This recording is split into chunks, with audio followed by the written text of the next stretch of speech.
Hello नमस्कार, जय हिंद दोस्तों। आप लोग कैसे हैं? तो प्रैक्टिस सेट 9 में आप लोगों का स्वागत है।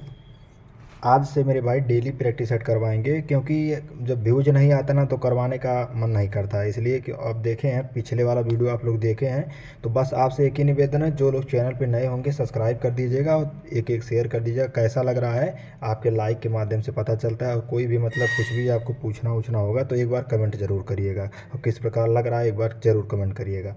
और इसका PDF जो है आपको टेलीग्राम चैनल पर मिल जाएगा। तो चलिए, क्वेश्चन नंबर 1, मकर संक्रांति। मकर संक्रांति उत्सव जो है 14 से 15 जनवरी को मनाया जाता है, जो इसे जो है पश्चिम बंगाल में पौष संक्रांति कहते हैं, और पूर्वी यूपी और बिहार झारखंड में खिचड़ी कहते हैं, गुजरात और राजस्थान में उत्तरायण कहते हैं। ठीक है।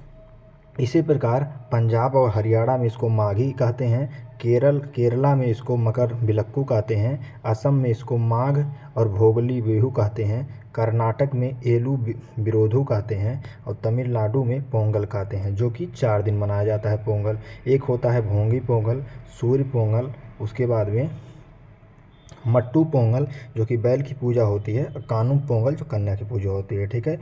क्वेश्चन नंबर 2, पोर्टलोई पोशाक। पोर्टलोई पोशाक जो है मणिपुर का है, जो है ये मणिपुर का है पोर्टलोई पोशाक। और मणिपुर का और एक पोशाक है जिसे इनापी और फानेक कहते हैं। असम का पोशाक है मेखला और चादर। जम्मू कश्मीर का पोशाक है फेरन। इसी प्रकार से मेघालय का पोशाक है जिम्फांग। मध्य प्रदेश का पोशाक है लीगा। कर्नाटक का पोशाक है इलकल साड़ी। गुजरात का है क्रोना और पटोला। क्रोना और पटोला जो है गुजरात का है। और महाराष्ट्र और गोवा का पोशाक है नौवारी। छत्तीसगढ़ का पोशाक है कुचौरा। बिहार का पोशाक है मिर्जई धोती। क्वेश्चन नंबर 3, पुलित्जर पुरस्कार। पुलित्जर पुरस्कार 1917 में इसकी शुरुआत होती है। कोलंबिया यूनिवर्सिटी जो है इसको देती है। ठीक है। यूसेफ पुलित्जर के नाम पर यह पुरस्कार दिया जाता है। फर्स्ट भारतीय पाने वाले यह पुरस्कार कौन है? गोविंद बिहारी लाल हैं, जिनको 1937 में दिया गया था। क्वेश्चन नंबर 4 जो है यूनेस्को में शामिल जो है होने वाले रेलवे कौन से हैं? तो दार्जिलिंग हिमालय रेलवे जो पश्चिम बंगाल का है। ठीक है, 1999 में शामिल हुआ था। नीलगिरी माउंटेन रेलवे 2005 में शामिल हुआ था। उसके बाद में कालका शिमला रेलवे जो है हिमाचल प्रदेश का है, 2008 में शामिल हुआ था। इसी प्रकार पहाड़ी दुर्ग भी है। पहाड़ी दुर्ग जो है यूनेस्को में शामिल हुआ। कब शामिल हुआ? 2013 में शामिल हुआ। कितने पहाड़ी दुर्ग शामिल हुए? 6 पहाड़ी दुर्ग। कौन कौन से हैं? कुंभलगढ़ हैं, आमेर हैं, गागराउन है, जैसलमेर हैं, चित्तौड़ हैं, उसके बाद में रणथंभौर है। ये सब कहाँ का है? राजस्थान का दुर्ग है। ठीक है। छत्रपति शिवाजी टर्मिनस जो है 2004 में शामिल हुआ था। इसके आर्किटेक्ट कौन है?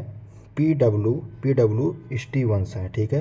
क्वेश्चन नंबर 5, विश्व पर्यटन संगठन। विश्व पर्यटन संगठन का हेडक्वार्टर मैड्रिड स्पेन में है। 27 सितंबर को विश्व पर्यटन दिवस मनाया जाता है। WIPO वर्ल्ड इंटेलेक्चुअल, उसके बाद में वर्ल्ड इंटेलेक्चुअल प्रॉपर्टी ऑर्गेनाइजेशन इसका फुल फॉर्म है। इसका हेडक्वार्टर जिनेवा में स्थित है। इसी प्रकार संयुक्त राष्ट्र जनसंख्या कोष, इसका हेडक्वार्टर न्यूयॉर्क में है। ट्रांसपेरेंसी इंटरनेशनल, इसका हेडक्वार्टर बर्लिन में है। और UNODC का मतलब United nation office on drugs and crime. ठीक है। इसका ड्रग्स एंड क्राइम, इसका हेडक्वार्टर वियना में है। United Nations office on drugs and crime का हेडक्वार्टर वियना में स्थित है। और UNIDO का इसका पूर्ण रूप क्या है? संयुक्त राष्ट्र औद्योगिक विकास संगठन, इसका हेडक्वार्टर वियना में स्थित है।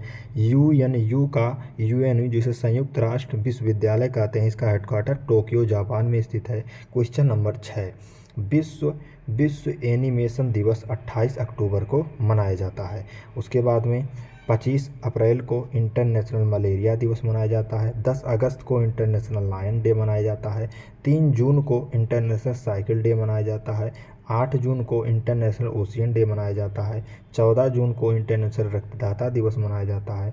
17 जून को इंटरनेशनल मरुस्थलीकरण और सूखा रोकथाम दिवस मनाया जाता है।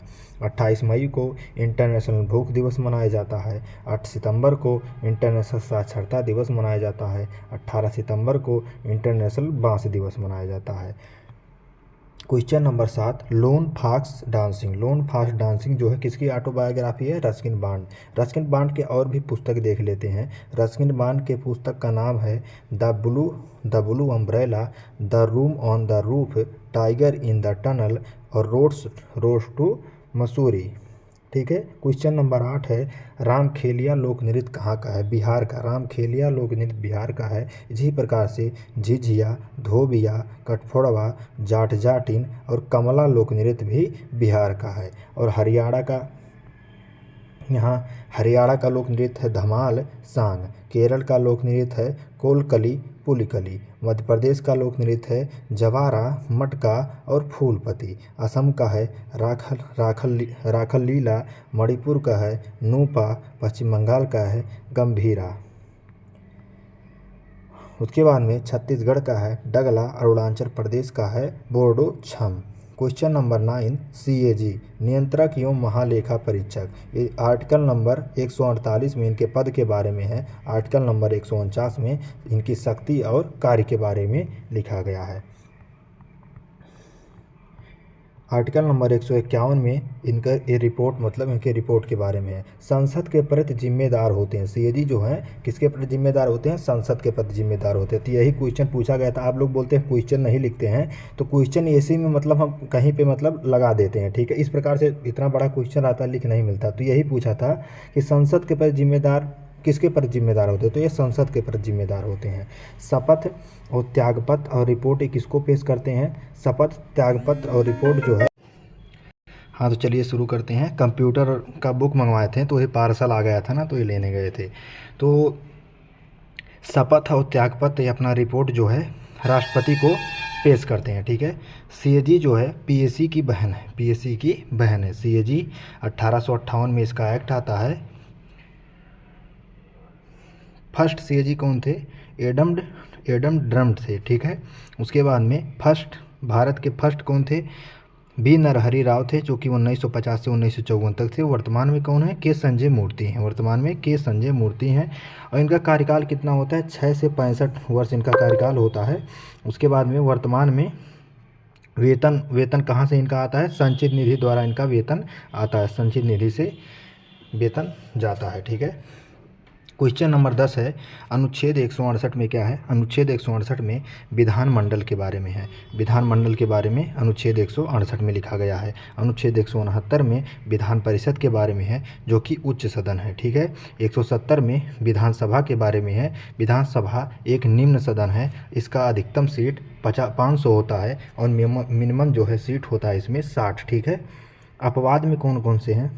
अपवाद में है कम से कम सीट में गोवा है 40 सीट है, मिजोरम में 40 सीट है, सिक्किम में 32 सीट है। सबसे अधिक सीट जो है यूपी में है, 403 सीट है। विधान परिषद जो है कितने राज्यों में है? 6 राज्यों में विधान परिषद है। कहाँ कहाँ? कर्नाटक, महाराष्ट्र, तेलंगाना, आंध्र प्रदेश, यूपी, बिहार में। कर्नाटक में जो है कर्नाटक में 75 सीट हैं, महाराष्ट्र में 78 सीट हैं, तेलंगाना में 40 सीट हैं, आंध्र प्रदेश में 58 सीट हैं और यूपी में विधान परिषद के 100 सीट हैं, बिहार में 75 सीट हैं। ठीक है। जो MLC इसके सदस्य होते हैं, MLC जो होते हैं, MLC जो है इसके सदस्य होते हैं विधान परिषद के। इसके सदस्य कैसे चुने जाते हैं? 1/6 जो है राज्यपाल के द्वारा तय किए जाते हैं। 1/3 विधानसभा से आएंगे, 1/3 सदस्य स्थानीय निकाय से आएंगे, 1/12 शिक्षक रहेंगे, 1/12 स्नातक से। और इस शिक्षक स्नातक जो होते हैं इनके पास 3 वर्ष का अनुभव भी चाहिए। कितना? 3 वर्ष का अनुभव होना चाहिए। जैसे स्नातक कर लिए, उसके बाद 3 वर्ष बाद ही यहाँ पे जा सकते हैं। क्वेश्चन नंबर 12, राज्यपाल के बारे में आर्टिकल नंबर 153 में है। इनकी नियुक्ति के बारे में 155 में है। और राज्यपाल का कार्यपालिका का शक्ति जो राज्यपाल के पास कार्यपालिका की शक्ति होती है, आर्टिकल नंबर 154 में लिखा गया है। आर्टिकल नंबर 159 में शपथ के बारे में है। आर्टिकल नंबर 161 में क्षमादान के बारे में है। और राज्यपाल का अध्यादेश जो है अध्यादेश जारी करता है 213 में, आर्टिकल 213 में 6 मंथ और +6 वीक का जारी रहेगा, तक अध्यादेश जो है जारी रहेगा। 7वें संविधान संशोधन 1956 के द्वारा क्या कहा गया है कि एक गवर्नर जो होता है वो एक से अधिक राज्यों का गवर्नर राज्यपाल हो सकता है। 7वें संविधान संशोधन 1956 के द्वारा जोड़ा गया था। क्वेश्चन नंबर 13, प्लासी की लड़ाई। प्लासी की लड़ाई कब होती है? 23 जून 1757 को होती है। पश्चिम बंगाल में नदिया जिले के भागीरथी नदी के किनारे यह लड़ाई होती है। किसके किसके बीच? सिराजुद्दौला और क्लाइव के बीच होती है। सिराजुद्दौला का सेनापति मीर जाफर था, जिसे क्लाइव का गीदड़ बोलते हैं। और ठीक है, तो इसके साथ मिल गया था, सिराजुद्दौला हार गया था। उसके बाद में सिराजुद्दौला की मृत्यु कैसे होती है? इसके पुत्र का नाम है मीरन। मीरन ने जाके सिराजुद्दौला की हत्या कर दी थी। अंग्रेजी शासन की शुरुआत इसी लड़ाई को कहते हैं। क्वेश्चन नंबर 14, महलवाड़ी प्रणाली। महलवाड़ी प्रणाली जो है कैसे शुरू होती है? होल्ट मैकेंजी प्लस मेर्टिन्स ने शुरू किया था, ठीक है, 1822 में। उसके बाद में महलवाड़ी प्रणाली में ग्राम प्रधान भुगतान करता है। जमींदारी प्रणाली क्या होता है? इसकी शुरुआत 1793 में होती है, कॉर्नवालिस ने शुरू किया था। रैयत वाली प्रणाली क्या होती है? रैयत वाली प्रणाली को शुरू करने वाले थॉमस मुनरो अलेक्जेंडर रीड थे, 1820 में शुरू किए थे। Question number 15, jute mill. Jute mill Bharat का सर्वप्रथम जूट मिल जो है बंगाल के रिसरा के सिरायपुर में स्थापित हुआ है, ठीक है। कौन स्थापित किया था? जॉर्ज ऑकलैंड ने शुरू किया था। एक क्या मतलब, ये स्कॉटिश व्यापारी थे। पहली कपास मिल को फोर्ट ग्लस्टर ने कलकत्ता में स्थापित किया था। 1818 में शुरू हुआ था। फोर्ट ग्लस्टर कलकत्ता में स्थापित हुआ था, ठीक।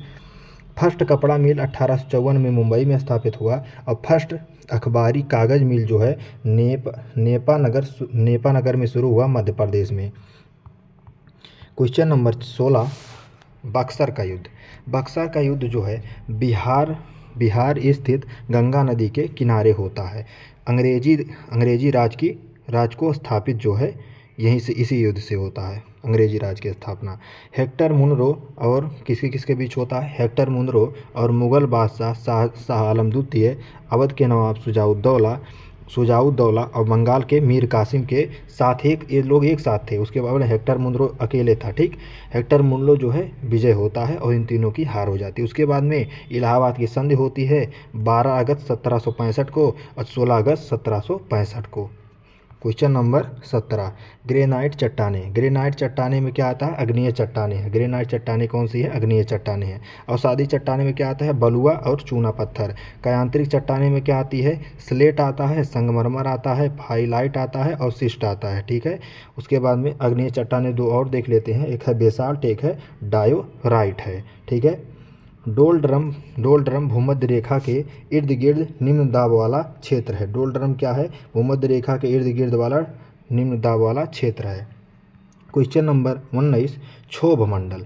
क्षोभ मंडल जो है भूमध्य रेखा पर सबसे ज़्यादा मोटाई होता है। क्षोभ मंडल में भूमध्य रेखा का पर सबसे ज़्यादा मोटाई होती है, ठीक है। और इसकी ऊंचाई कितनी होती है? क्षोभ मंडल की 12 किलोमीटर। मौसमी घटनाएं यहीं पर होती है, क्षोभ मंडल में ही। और समताप मंडल में क्या होता है? समताप मंडल की ऊंचाई 50 किलोमीटर है। एयर प्लेन यहीं पर उड़ता है। मध्य मंडल 80 किलोमीटर ऊंचाई है इसकी। ताप मंडल की 80 से 400 किलोमीटर इसकी ऊंचाई है, ठीक है। क्वेश्चन नंबर 20, भारत का एकमात्र सक्रिय ज्वालामुखी कौन सा है? बैरन द्वीप, अंडमान निकोबार में स्थित है। साउथ एशिया का भी एकमात्र यही है, ठीक है, बैरन द्वीप है, ठीक। आगे देख लेते हैं, नारकोडम द्वीप जो है सुषुप्त ज्वालामुखी है, अंडमान निकोबार में स्थित है। सबसे बड़ा सक्रिय ज्वालामुखी मोना लोवा ज्वालामुखी यूएसए में स्थित है। सबसे ऊंचाई पर क्या कौन सी स्थित है? ओजल डेल सलाडो सबसे ऊंचाई पर स्थित है। क्वेश्चन नंबर 21, एसबीआई का हेडक्वार्टर कहाँ पे है? मुंबई में एसबीआई का हेडक्वार्टर स्थित है। इसके अध्यक्ष जो है चल्ला शेट्टी हैं, 27वें क्रम के अध्यक्ष यही हैं, ठीक है। एसबीआई के बारे में देख लेते हैं कैसे इसकी स्थापना होती है। 1806 में बैंक ऑफ कलकत्ता था, ठीक है। उसके बाद इसके टुकड़े हुए तो 1809 में बैंक ऑफ बंगाल, 1840 में बैंक ऑफ बॉम्बे, 1843 में बैंक ऑफ मद्रास। ये तीनों मिलकर 27 जनवरी 1921 को इंपीरियल बैंक की स्थापना करते हैं। उसके बाद इंपीरियल बैंक का राष्ट्रीयकरण करके एक्ट 1955 से 30 अप्रैल 1955 से, ठीक है, 1 जुलाई 1955 को एसबीआई बैंक की स्थापना हो जाती है। ठीक है, ये किस समिति की सिफारिश पर होती है? गोरेवाला समिति के सिफारिश पर इसकी स्थापना होती है। एसबीआई के फर्स्ट अध्यक्ष कौन थे? जॉन मथाई एसबीआई के फर्स्ट अध्यक्ष थे। ठीक है, क्वेश्चन नंबर 22 है, भारत में आरक्षित नकदी निधि अनुपात CRR का निर्धारण कौन करता है? आरबीआई द्वारा। NEFT और RTGS के साधन हैं मुद्रा अंतरण जो है इसके साधन है। इसके फुल फॉर्म देख लेते हैं। NEFT national electronic fund transfer, RTGS का full form real time gross settlement, IMPS का full form immediate payment service. ठीक है, IMPS जो है NPCI द्वारा लॉन्च किया गया था। ये NPCI का full form national payment corporation of India है। ठीक है, NEFT से मिनिमम ₹1 भेज सकते हैं, RTGS से मिनिमम 2 लाख भेज सकते हैं और IMPS से मिनिमम ₹1 भेज सकते हैं। ठीक है, उसके बाद NPCI का फुल फॉर्म बता दिए, national payment corporation of India. इसकी स्थापना 2008 में होती है 2013 के एक्ट के द्वारा। ठीक है, क्वेश्चन नंबर 24, NBFC ये है। NBFC का पूर्ण रूप क्या है? Non banking financial company. IFSC का फुल फॉर्म क्या है? IFSC का फुल फॉर्म इंडियन, तो नॉन बैंकिंग फाइनेंशियल कंपनी इसका फुल फॉर्म है। उसके बाद में IFSC का full form Indian financial system code है। UPI का full form unified payment interface है। आगे देख लेते हैं। MICR का फुल फॉर्म क्या है? मैग्नेटिक इंक कैरेक्टर रिकॉग्नाइजेशन है। MMID का full form mobile money identifier है। ठीक है, तो यहाँ पे आपका 24 क्वेश्चन कंप्लीट होता है। आज 24 को ही क्वेश्चन करवाए थे गुरुजी। ठीक है, तो आपको क्लास कैसा लगा एक बार कमेंट करके ज़रूर बताइएगा। ठीक है, इसका PDF जो है टेलीग्राम चैनल पर मिल जाएगा। चलिए मिलते हैं अगले वीडियो में। नमस्कार, जय हिंद दोस्तों।